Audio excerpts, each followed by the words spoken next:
اللہ کا کہ آپ کو پروٹیکشن ملے. یہ حدیث کا مطلب یہ ہے بیسیکلی. اور ویسے بھی آپ دیکھیں نا فجر کی نماز چھوڑنے کے بہت سے رسک ہیں. شیطان، وہ حدیث آپ نے پڑھی ہوئی ہے، فجر کی نماز جو چھوڑتا ہے تو شیطان اس کے کان میں پیشاب کرتا ہے. تو دیکھیں یہ کیا ہے، یہ میرے نزدیک تو یہ جادو ہے. شیطانی ساری چیزیں جادو سے ریلیٹڈ ہوتی ہیں نا، تو لوگ کہتے ہیں ہم پہ جادو ہو گیا. تو جادو تو تبھی ہو جاتا ہے جب فجر کی نماز چھوٹ جائے. جادو اس سینس میں کہ ایک دھوکے میں انسان رہے اور ڈسیپشن میں رہے، کیونکہ شیطانی عمل شروع میں ہی ہو گیا، صبح ہی ہو گیا. پھر وہ 3 گرہ باندھتا ہے، اور پہلی گرہ کھل جاتی ہے جب انسان اٹھتا ہے، اللہ کا نام لیتا ہے، دعا پڑھتا ہے. دوسری گرہ کھل جاتی ہے جب وہ وضو کرتا ہے. تیسری گرہ کھل جاتی ہے جب وہ نماز ادا کر لیتا ہے. تو یہ گرہ کیا ہے؟ شیطان کی گرہ بھی ایک قسم کا جادو ہی ہے نا. تو بہرحال سوچنے کی بات یہ ہے کہ انسان کہتا ہے میری زندگی ٹھیک نہیں چل رہی، میری زندگی میں برکت نہیں ہے، یا ڈیفیکلٹیز ہیں لائف میں، تو اسے سوچنا چاہیے کہ فجر کی نماز ہی نہیں پڑھ رہا تو شیطانی عمل تو ہوگا زندگی میں. ٹھیک ہے، ہمارے نبی نے تو بہت کلیئر بتا دیا. تو فجر کی نماز پروٹیکشن ہے، بہت بڑی پروٹیکشن ہے. اور تھرو آؤٹ ہسٹری آپ دیکھیں گے، تھرو آؤٹ ہسٹری جتنی بھی تہذیب آپ کو تہذیبیں ملیں گی، سویلائزیشنز ملیں گی، ان میں صبح میں اٹھنا اور صبح میں اٹھ کے کوئی اسپرچل ایکٹیویٹی کرنا، ایون یوگا کرنا، یہ تو آپ کو ہر طبقے میں ملے گا، ہر اس انسان کی روٹین میں ملے گا جو عقل مند ہے. تو یہ مسلمانوں کو بھی سوچنا چاہیے کہ ہمیں تو سب سے بیسٹ اسپرچل ایکٹیویٹی ملی ہے صبح کے ٹائم پہ، اور وہ نماز ہے، فجر کی نماز. تو اس کو چھوڑنا یہ بہت گھاٹے کا سودا ہے، بہت گھاٹے کا سودا ہے. اور بہت فیئرز ہوتے ہیں لوگوں کے، طرح طرح کے فیئرز ہوتے ہیں. ٹھیک ہے کہ میری نیند خراب ہو جائے گی، اور اگر میں اٹھ گیا تو میرے سر میں درد ہونا شروع ہو جائے گا اگر میری نیند نہ پوری ہوئی، یا مجھے فلو ہو جائے گا وغیرہ وغیرہ. آن دا کنٹرری آپ فجر کی نماز پڑھیں گے، اللہ آپ کو صحت دے دے گا، آپ کی صحت بہتر ہو جائے گی. ٹھیک ہے، آپ کی انرجی بہتر ہو جائے گی. تو یہ تو فیئر ہے، شیطان یہ فیئرز ڈالتا ہے. بہرحال نبی صلی اللہ علیہ وسلم نے فرمایا، یہ میں آپ کو حدیث بتا چکا ہوں، کہ اگر انہیں فجر اور عشاء کی نماز کے میرٹس پتہ لگ جائیں تو وہ رینگ کر بھی آئیں گے. فجر کے کچھ میرٹس آپ کے سامنے ہیں. سب سے پہلے اللہ کی پروٹیکشن، ڈیوائن پروٹیکشن، یہ صحیح مسلم میں آتا ہے. نمبر 2، فجر کی جو تلاوت ہے، نماز کی تلاوت، وہ فرشتے وٹنس کرتے ہیں. فجر کی نماز کی تلاوت فرشتے وٹنس کرتے ہیں. تو یہ بہت خوبصورت بات، فرشتے آپ کو کھڑا وٹنس کرتے ہیں، آپ کا نام بتاتے ہیں اللہ سبحانہ تعالیٰ کو جا کر واپس. ٹھیک ہے کہ یہ شخص آیا تھا. حدیث میں آتا ہے کہ جب انسان فوت ہوگا اور اس کی روح کو اوپر لے جایا جا رہا ہوگا، فرشتے آئیں گے اس کی روح کو اوپر لے کر جائیں گے، اگر تو نیک روح ہے. ٹھیک ہے، تو فرشتے بڑی خوبصورت شکلوں میں آئیں گے اور سفید لباس پہنا ہوگا، اس کی روح کو پہلے آسمان پہ، دوسرے آسمان پہ، 7 آسمان تک لے جائیں گے. ہر آسمان پہ کھڑے فرشتے اس کو سلام کریں گے اس کا نام لے کر. اب سکولرز یہ کہتے ہیں کہ نام کیسے پتا ہے فرشتوں کو. ٹھیک ہے، جیسے مثال کے طور پہ آپ میں سے کوئی عبداللہ ہے، عبداللہ کا نام لے کے سلام کیا جائے گا. آپ میں سے کوئی فاطمہ ہے، فاطمہ کا نام لیا جائے گا کہ سلام ہو آپ پر. اب سکولرز کہتے ہیں فرشتوں کو نام کیسے پتا ہے آپ کے؟ اسی طرح پتا ہے، جو بندہ فجر پڑھتا ہے اس کا نام پتا ہے فرشتوں. جو بندہ نیک اعمال کر رہا ہے تو فرشتے لے جاتے ہیں نا اس کے عمل اللہ کی طرف. منڈے اور تھرسڈیز کو حدیث میں آتا ہے. تو فرشتوں کو پتا ہے یہ بندہ کون ہے، کیونکہ عمل پہ نیم ٹیگ لکھا ہوتا ہے. تو فرشتوں کو پتا ہے یہ وہی روح آ گئی ہے جو یہ عمل کرتی تھی، تو دے نو یور نیم. تو یہ بڑی سعادت کی بات ہے. ٹھیک ہے کہ فرشتے وٹنس کرتے ہیں آپ کے اس عمل کو، فجر پہ کھڑے ہونے کو. اور تیسرا، بلیسنگز ان لائیولیہڈ. نبی صلی اللہ علیہ وسلم کی دعا لگی ہے اس شخص کو جو فجر کی نماز ادا کرتا ہے. نبی صلی اللہ علیہ وسلم نے فرمایا، اے میرے رب، میری امت کو برکت دے ہر اس چیز میں جو وہ صبح کے وقت کرتے ہیں. تو صبح کے وقت نماز سے سٹارٹ ہوتی ہے روٹین. تو اللہ کے نبی کی دعا لگی ہے اس انسان کو جو فجر کی نماز پڑھتا ہے. ٹھیک ہے، اس کے بعد کنفرم وے ٹو پیراڈائز. نبی صلی اللہ علیہ وسلم نے فرمایا جو کوئی بھی 2 ٹھنڈی نمازیں پڑھتا ہے، ٹھنڈی نمازیں کون سی ہیں؟ فجر اور عصر، ول گو ٹو پیراڈائز. عصر ٹھنڈی نماز اس سینس میں کہ اس ٹائم پہ پھر شام ہو رہی ہوتی ہے تو دھوپ ڈھل رہی ہوتی ہے. ٹھیک ہے، تو ٹھنڈی نماز. تو نبی صلی اللہ علیہ وسلم نے فرمایا جو کوئی بھی فجر اور عصر کی نماز پڑھے گا شیورلی اسے جنت ملے گی، اللہ تعالیٰ اسے جنت میں داخل کرے گا. تو دیکھیں یہ بہت خوبصورت حدیث ہے، موٹیویشن ہے فجر پر اٹھنے کی. اسی طرح ایک اور موٹیویشن ہے، وہ یہاں پر مینشن نہیں، میں آپ کو بتا دیتا ہوں. اللہ کے نبی صلی اللہ علیہ وسلم نے فرمایا بشارت دے دو ان لوگوں کو جو اندھیرے میں فجر کی نماز پڑھنے جاتے ہیں، کیونکہ قیامت والے دن ان کے پاس لائٹ ہوگی. آپ کو پتا ہے یہ کیا موقع ہے لائٹ والا؟ قیامت میں میدان حشر میں کچھ جو ہے نا وہ فیزز ہیں. وہ فیزز میں آپ کے سامنے رکھتا ہوں کوئکلی. سب سے پہلا فیز جب اللہ ہم سب کو اٹھائے گا, مردوں میں اللہ تعالیٰ روح رکھے گا, دوبارہ سے اٹھائے گا سب کو, تو سب سے پہلے سٹینڈنگ ہے. لوگ بہت دیر تک کھڑے رہیں گے, یعنی پہلے وہ چلیں گے میدان حشر کی طرف, ایک دم سے بوکھلا کر یہ کیا ہو گیا, ہمیں کس نے اٹھا دیا, اور چل کر وہ میدان حشر کی طرف جائیں گے, اور وہاں جا کے وہ بہت دیر تک کھڑے رہیں گے. اور پھر سیکنڈ جو فیز ہے وہ ہے حوض کوثر. اللہ سبحانہ تعالیٰ حوض کوثر لائیں گے اور نبی صلی اللہ علیہ وسلم وہاں موجود ہوں گے. جو لوگ پیاسے ہیں بہت زیادہ, اور سبھی پیاسے ہوں گے, کھڑے رہ کے انہیں پیاس بہت لگی ہوگی, سورج بہت قریب آیا ہوگا, ان لوگوں کو حوض کوثر سے پانی پلایا جائے گا. بہت سے لوگ بھاگیں گے حوض کوثر کی طرف, لیکن صرف ان لوگوں کو آگے کیا جائے گا جو نبی صلی اللہ علیہ وسلم کی سنت پر زندگی گزارتے تھے. ان کو پانی پلایا جائے گا وہاں سے, جو بھی مشروب ہے وہ پلایا جائے گا حوض کوثر سے. باقیوں کو پیچھے کر دیا جائے گا. کفار کو تو ویسے ہی پیچھے کر دیا جائے گا, لیکن ایسے لوگ جو مسلمان ہیں لیکن انہوں نے سنت پر عمل نہیں کیا یا چینج کر دیا دین کو, بدعت میں پڑ گئے, ان کو بھی فرشتے پیچھے کر دیں گے. دوسرا فیز ہے. تیسرا فیز یہ ہے کہ دوبارہ سے بہت دیر تک کھڑا رہنے پڑے گا, اور یہاں تک کہ لوگ اللہ سے یہ التجا کرنے لگیں گے کہ ہمارے رب بے شک ہمیں جہنم میں ڈال دے, یہاں سے نکال لے. یعنی اتنا زیادہ وہاں پہ ٹرائل ہوگا میدان حشر میں. اور اس کے بعد نبی صلی اللہ علیہ وسلم سفارش کریں گے. سفارش اللہ سے کریں گے سجدے میں گر کے. کس چیز کی سفارش؟ کہ اللہ حساب شروع کر دے. تو اللہ تعالیٰ حساب شروع کر دیں گے. ٹھیک ہے, حساب کس طرح شروع ہوگا؟ سب سے پہلے انسان کے ڈیڈز کو ایگزامن کیا جائے گا. Examination of deeds. آپ کے ہاتھ میں آپ کا اعمال نامہ پکڑایا جائے گا. ٹھیک ہے, اس کو ایگزامینیشن آف ڈیڈز کہتے ہیں. اس کے بعد میزان سجایا جائے گا. پہلی سٹیج ہے ایگزامینیشن. اس کے بعد میزان کس لیے سجایا جائے گا؟ کہ یہ دوبارہ دیکھ لیں, ان کو تسلی ہو جائے دوبارہ کہ کوئی زیادتی نہیں. میزان میں بھی اعمال تولے جائیں گے, اور میزان میں اعمال تولنے کے بعد جو ہے وہ پھر ایک فیز آتا ہے جب کہ اندھیرا چھا جائے گا, گھپ اندھیرا چھا جائے گا, پچ ڈارکنس ہوگی. اس میں کچھ لوگوں کے پاس لائٹ ہوگی. ٹھیک ہے, وہ لوگ لائٹ کے سہارے پل صراط کی طرف جائیں گے اور ایزیلی پہنچ جائیں گے. کچھ لوگ کے پاس بالکل لائٹ نہیں ہوگی تو وہ گریں گے, کٹیں گے, زخم لگیں گے انہیں, اور بہت زیادہ تکالیف جھیلیں گے, اور بہت ایک مینٹل ڈسٹریس سے گزریں گے, اور پھر جا کر پل صراط تک پہنچیں گے. یہ لائٹ والے کون لوگ ہیں؟ فجر والے اس دن. ٹھیک ہے, حدیث میں آتا ہے کہ ان لوگوں کو بشارت دے دو قیامت والے دن ان کے پاس لائٹ ہوگی. اس فیز میں لائٹ ہوگی جب پچ ڈارکنس ہے. ٹھیک ہے, یہ وہ والے لوگ ہیں. تو دیکھیں اتنے زیادہ فائدے سبحان اللہ فجر کے.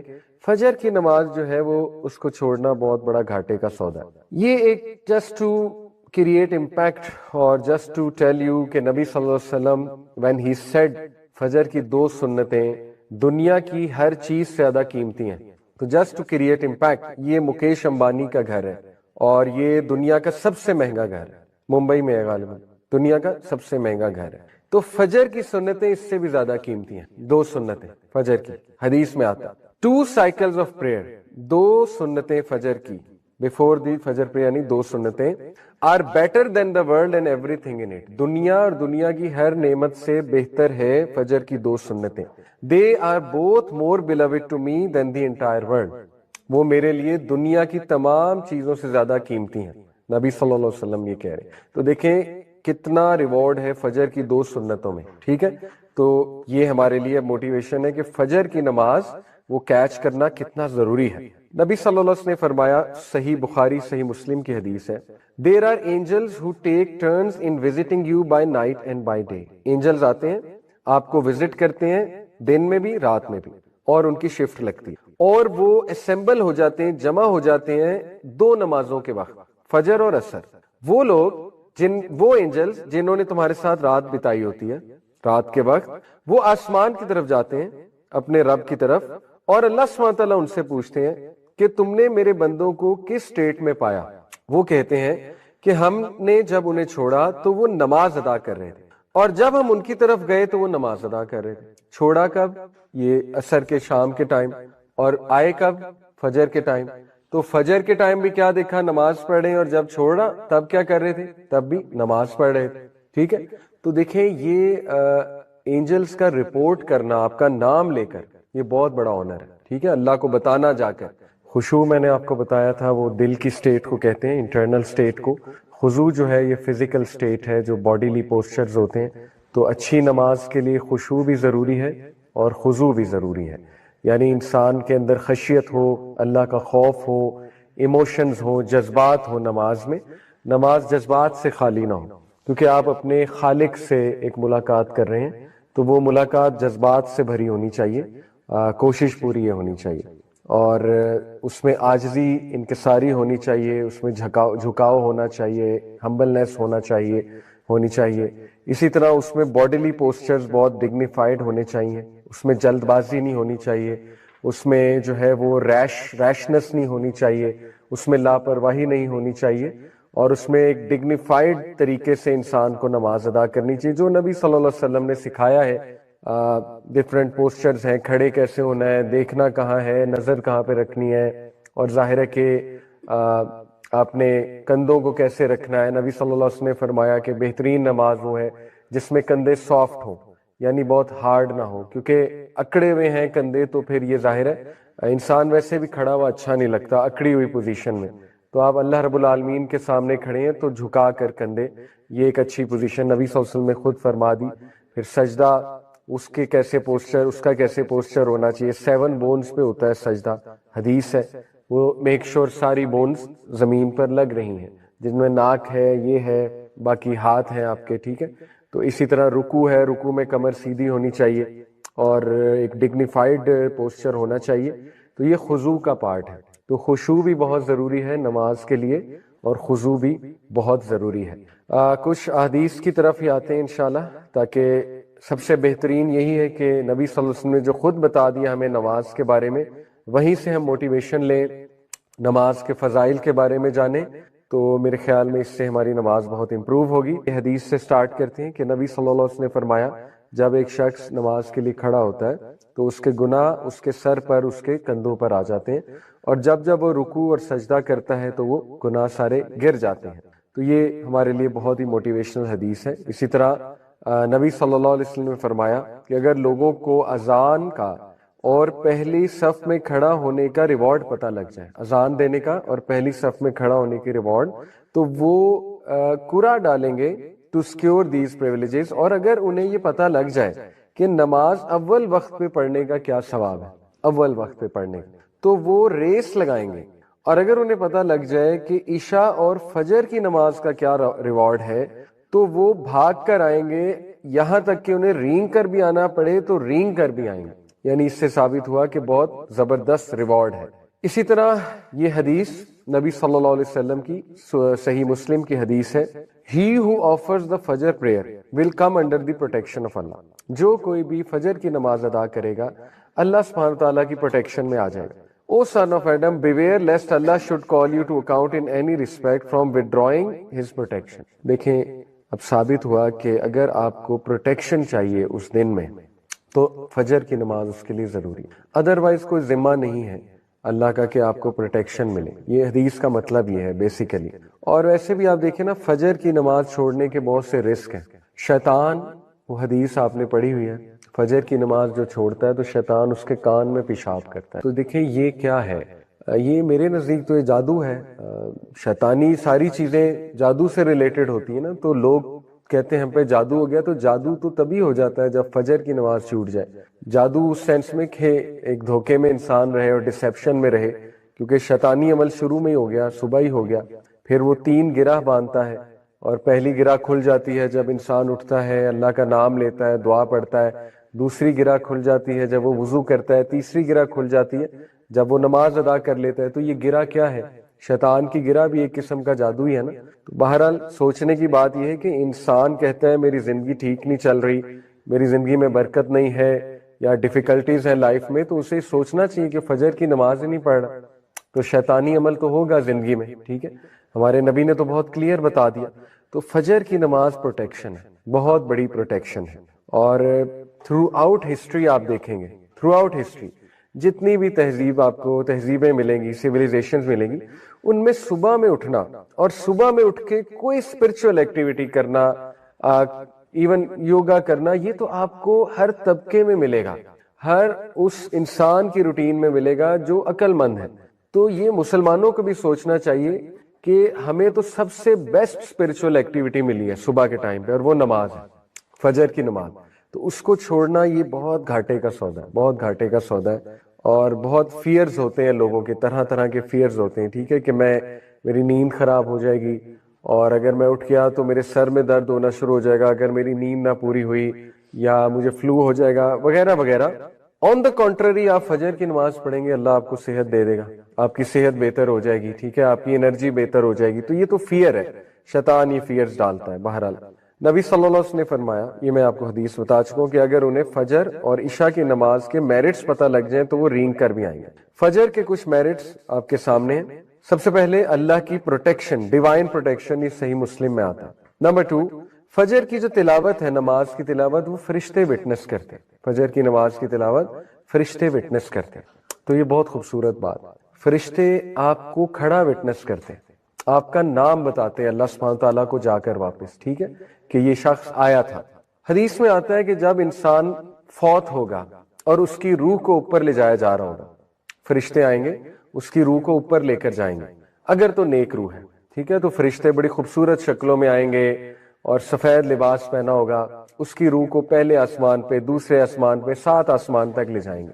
ہر آسمان پہ کھڑے فرشتے اس کو سلام کریں گے اس کا نام لے کر۔ اب اسکالرز یہ کہتے ہیں کہ نام کیسے پتا ہے فرشتوں کو، ٹھیک ہے، جیسے مثال کے طور پہ آپ میں سے کوئی عبداللہ ہے، عبداللہ کا نام لے کے سلام کیا جائے گا۔ آپ میں سے کوئی فاطمہ ہے، فاطمہ کا نام لیا جائے گا کہ سلام ہو آپ پر۔ اب اسکالرز کہتے ہیں فرشتوں کو نام کیسے پتا ہے آپ کے؟ اسی طرح پتا ہے، جو بندہ فجر پڑھتا ہے اس کا نام پتا ہے فرشتوں کو، جو بندہ نیک اعمال کر رہا ہے تو فرشتے لے جاتے ہیں نا اس کے عمل اللہ کی طرف، منڈے اور تھرسڈیز کو حدیث میں آتا ہے، تو فرشتوں کو پتا ہے یہ بندہ کون ہے، کیونکہ عمل پہ نیم ٹیگ لکھا ہوتا ہے، تو فرشتوں کو پتا ہے یہ وہی روح آ گئی ہے جو یہ عمل کرتی تھی، تو دے نو یور نیم۔ تو یہ بڑی سعادت کی بات ہے، ٹھیک ہے، کہ فرشتے وٹنس کرتے ہیں آپ کے اس عمل کو، فجر پہ کھڑے ہونے کو۔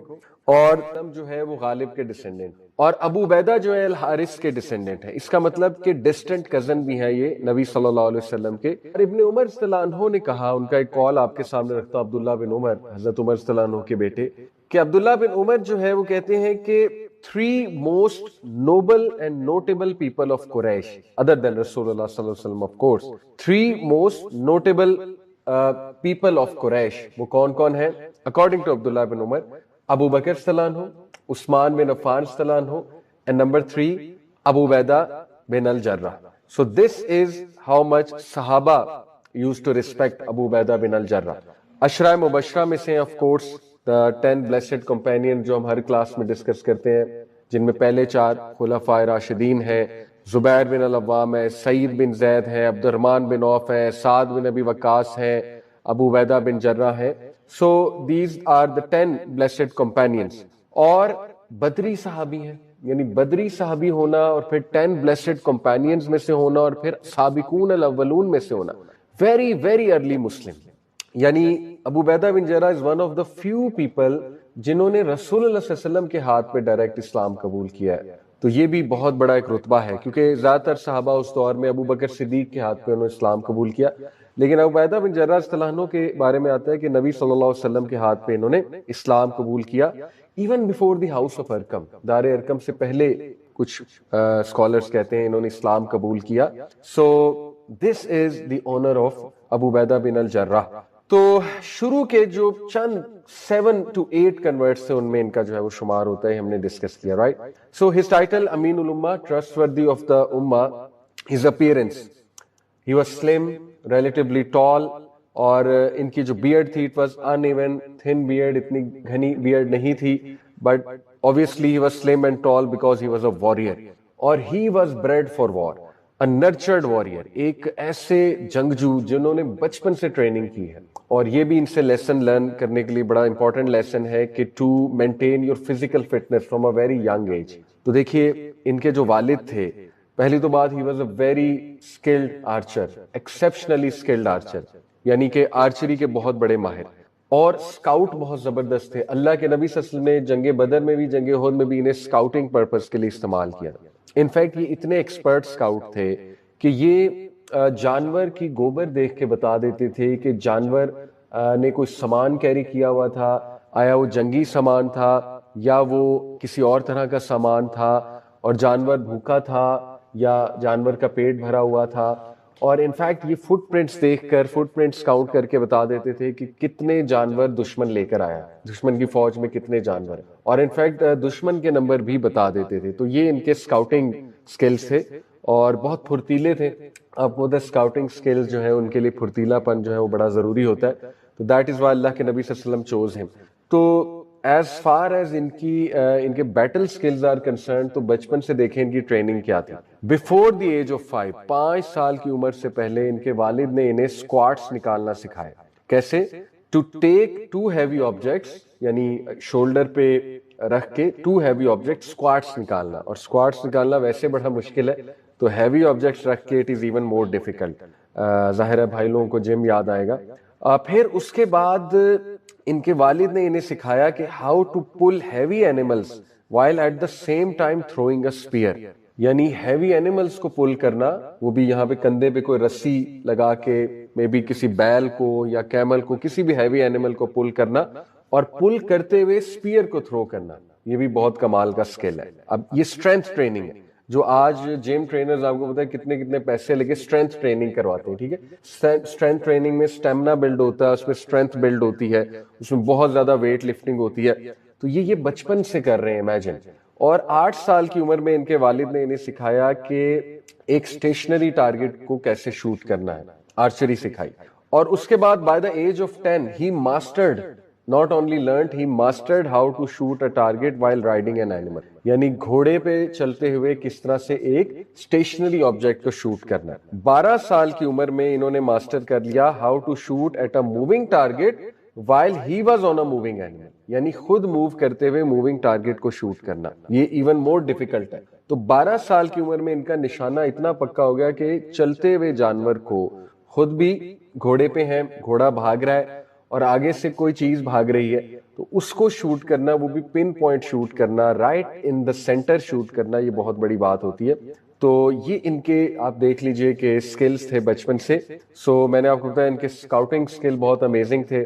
سو اس کے علاوہ he did both migration. Abu Ubaidah bin Jarrah is one of the great صحابہ جنہوں نے ہجرت حبشہ بھی کی ہے اور ہجرت مدینہ بھی کی ہے. ہجرت حبشہ although یہ سیکنڈ بیچ میں گئے تھے، لیکن یہ کہ he has the honor of doing both ہجرہ. اس کے بعد he participated in every single battle. جتنے غزوات ہوئے ہیں، بلکہ جو سیریا، وہ جو ایک ایکسپیڈیشن کو کہتے ہیں، تو جتنے بھی ایکسپیڈیشنز ہوتے تھے اپارٹ فرام غزوات، نبی صلی اللہ علیہ وسلم جو ہے وہ کچھ ایکسپیڈیشنز بھیجا کرتے تھے عرب ٹرائبس کی طرف، ان کو زیادہ تر لیڈ ابو عبیدہ بن جراح نے کی.